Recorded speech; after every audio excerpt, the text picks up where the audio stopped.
Cue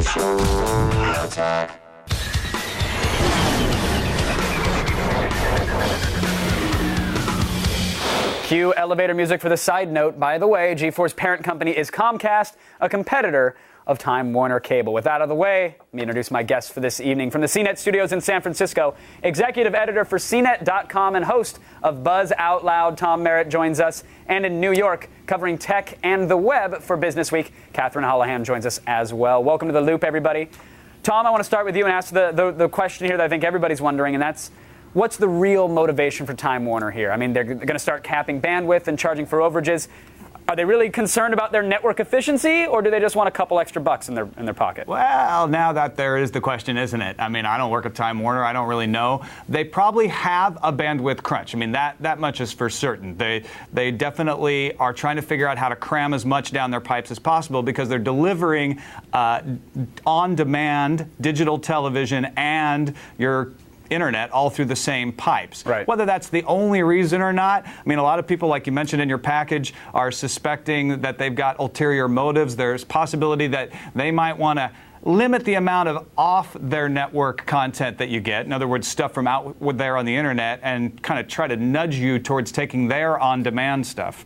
All right, Catherine. I don't really think, though, that they can do that. I mean, the cable companies don't have the monopoly that they once did over who provides your internet. You're seeing the telephone companies have gotten into it. There's about to be a spectrum auction where we'll see more companies get into it. So you really have to be careful about trying to, bend over your consumers if that's really your motivation here.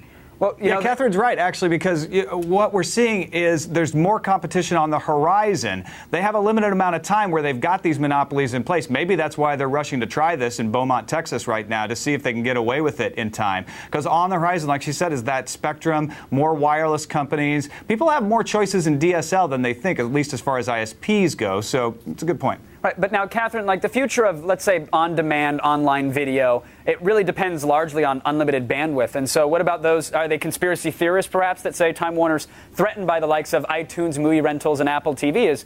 Could there be any truth to that side of the argument? Well, I mean, sure, they have to be worried about people getting their television service from the internet and bypassing them. But I don't know if that's really the motivation here.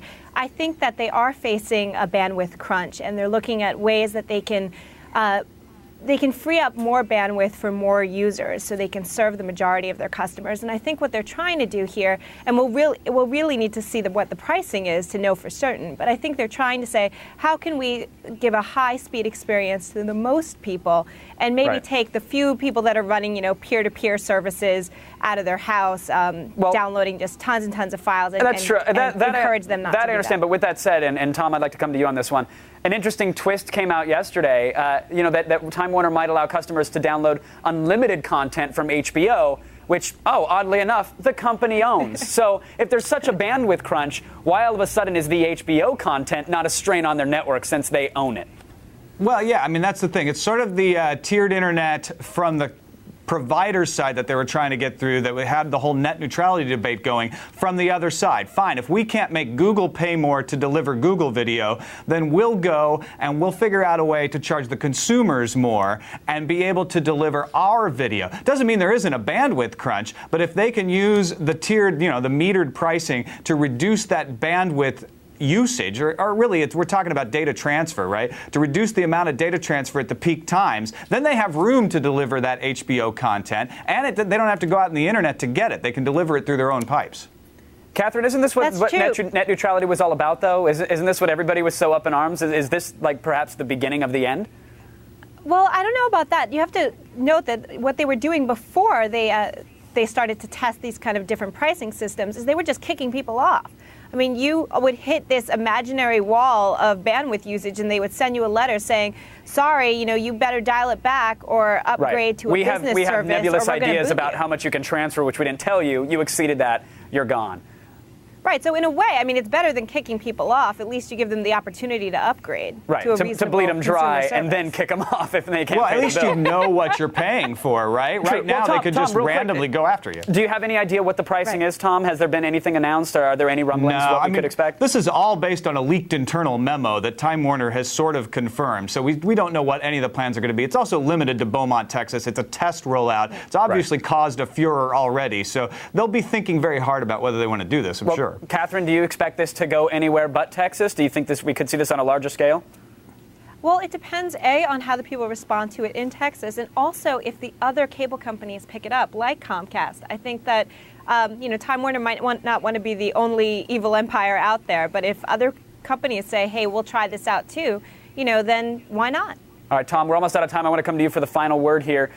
If you're using, Time Warner, if you're on another broadband provider and they try to do some sort of metered usage, what can you do? Because I know, like, for me, I'm in LA. You'd think I'd have 1,001 choices. I really have low-speed DSL or I have Time Warner. I feel like I'm completely stuck. Is there anything a guy like me could do? Well, yeah, you can go to broadbandreports.com and look around and find out exactly how many choices you've got, because you probably have a few more than you think, at least on the DSL side. You can write to them and tell them to stop, or you can try to go some other route. Look and see if you've got Clearwire WiMAX or some kind of wireless provider coming. Switch to EVDO maybe, although you got all kinds of caps and limits on that too. So I could go to HughesNet and just phone in the web page that I want to download, and they could beam it to me on the satellite, as long as I've got they print it out and mail it to you. Fired up. Exactly.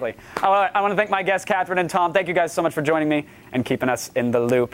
Attack of the Show, weeknights at 7, only on G4.